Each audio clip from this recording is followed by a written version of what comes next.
Good day, friends. I'm back with my soap we did the other day on live, and I'm going to do some unmolding quickly today. I'm going to try to do this one-handed. We'll see how it goes. So it is actually going to be kind of hard for me to show you, so I'm just going to show you what we're working with first. We are working with the original soap in the mold and the silicone in the box. I have the wavy cutter because it's my favorite, and then I have the soap cutting mold. I'm going to pop it out of here really quick. Let me see if I can find something to hold my phone. Well, as long as my phone case stand thing doesn't fall apart, you can watch. It doesn't like to. So first I got to get the silicone out of the box. That's the easy step. And now we're going to demold this. This is usually pretty easy too. Although this looks like it might be a little soft still. Yeah, a little bit. Yeah, it's a bit softer than I thought it would be, actually. Quite soft still, actually.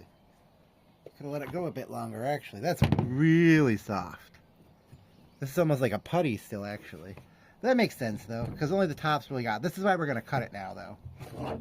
Because then it can dry faster and more effectively. You can get soap all over your hands, though. Oh no, it's so hard to wash off, right? So now we're just going to slice it. Like cheese, almost.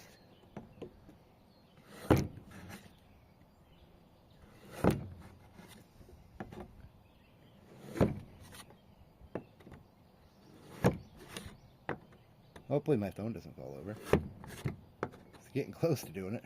But we're almost done. Oh, line up. Oh, it's got the little piece. Okay. There's little rivets. You got to make sure you don't hit those. This last one always seems a bit chonky, so you have to usually adjust it. But, see? Here we go.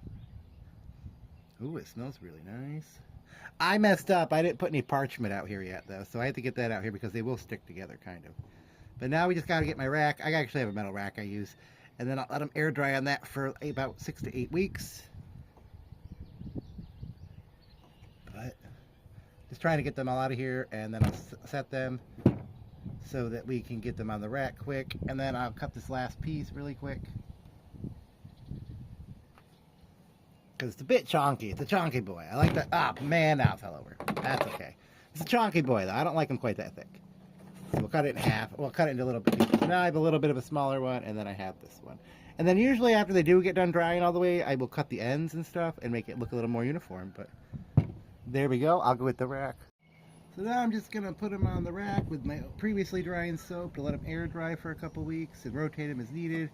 I try to put the dryer edge into contact with the grate so it doesn't stick.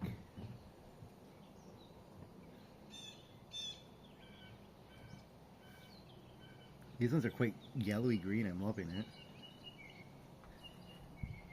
Which is interesting, because they're made with lemon thyme, so they're kind of a bright morning smell, so I'm super excited for that, actually.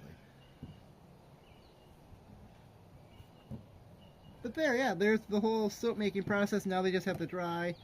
You can also do it on paper. I just happen to have this rack. They also may not sit up like this. I might have to adjust it. But yep, I'll just put that in a cool, dry place for a couple weeks. 6 to 8 weeks usually, depending on if it's coconut, more coconut based, it dries quicker. Like these are the last ones I did. They were more coconut and canola based, but these were plain with no scent added, I believe. No, I added a little bit of, there was a little bit of another scent, but you're not going to really smell it much. But yeah, that's mostly coconut based. But anyways, that's just a little bit more insight into my soap making process. I hope you have a great day and you enjoyed.